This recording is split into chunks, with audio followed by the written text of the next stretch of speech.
বিসমিল্লাহির রহমানির রহিম।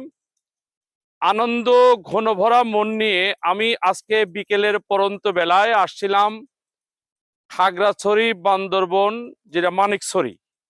এই মানিকছড়ি এটা হচ্ছে নেপসুন চা বাগান। আপনারা দেখতে পাচ্ছেন যে এটা একটা চা বাগান, বিশাল এরিয়া, বৃহত্তম এরিয়া। সারা বাংলাদেশের মধ্যে চা বাগানের মধ্যে এটা দ্বিতীয়, তাই না? এটা দ্বিতীয় চা বাগান। তো এই দ্বিতীয় চা বাগান, নেপচুন চা বাগান, একটা মনোমুগ্ধকর জায়গা, পাহাড়ি টিলা। আপনারা টিলা দেখতে পাচ্ছেন, এই টিলা অনেক উঁচু এবং এখানে ওঠা আমাদের মতো মানুষ হেঁকে লেগে যায় আর কি। তো আপনারা দেখতে পাচ্ছেন যে এই যে চা বাগানে পানি দিচ্ছে, কত সুন্দর পানি দিচ্ছে আমাদের। এই যে এখানকার বেশ একজন শ্রমিক ভাই, আমার মনে হচ্ছে যে সে খুব ভালো ছেলে, একজন শ্রমিক। তাকে আমি বললাম যে ভাই একটু আমাকে একটু চিনায়ে দেন। তো এখানে কিন্তু এই পাহাড়ের টিলায় অনেক বসতি আছে, তাই না? এখানে অনেক বসতি বাস করে। এটা সম্ভবত হিন্দু সম্প্রদায়ের মানুষ, না?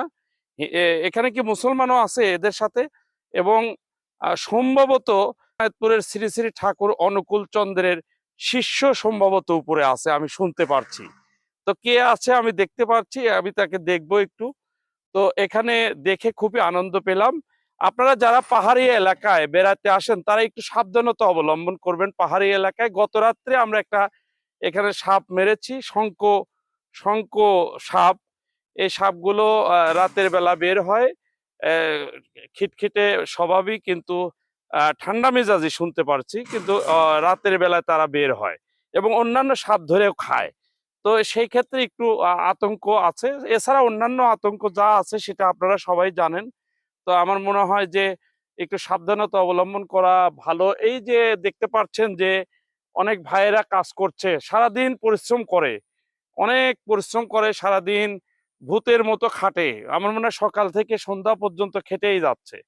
তো এখানে হিন্দু, মুসলিম, বৌদ্ধ ধর্মের মানুষ সবাই এখানে কাজ করে। উপরে টিলার উপরে কিন্তু একটা ঘর আছে দেখতে পাচ্ছি, এই ঘর হিন্দু ধর্মের মন্দির আছে।